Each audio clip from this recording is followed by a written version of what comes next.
আসসালামু আলাইকুম। শুরু করছি মহান আল্লাহর নামে। আজকের আলোচনার বিষয় হচ্ছে আয়কর আইন 2023-এর 66 নম্বর ধারা।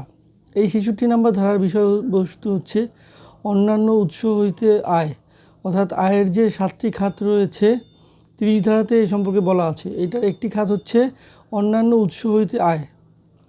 এখানে বলা আছে যে অন্যান্য উৎস হইতে আয়ের খাতসমূহ কী কী হবে, অর্থাৎ কোন খাতের আয়সমূহ অন্যান্য উৎসের আয় হিসেবে পরিগণিত হবে বা পরিগণনার অংশগ্রহণ করা হবে, সেটাই এখানে বলা আছে।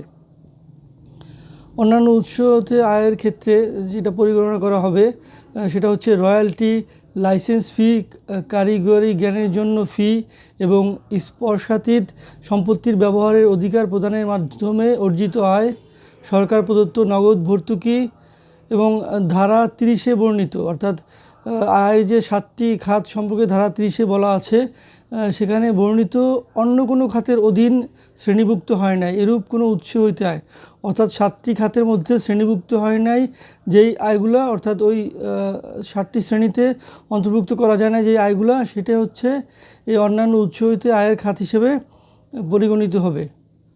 তো আজকে আমরা জানতে পারলাম যে অন্যান্য উৎস হইতে আয়ের খাতে কোন কোন ধাপগুলি পড়বে বা কোন কোন খাতের আয়সমূহ অন্যান্য উৎসের আয় হিসেবে গণনা করা হবে। আজকের আলোচনা এই পর্যন্ত। বিদায় নিচ্ছি। আল্লাহ হাফেজ।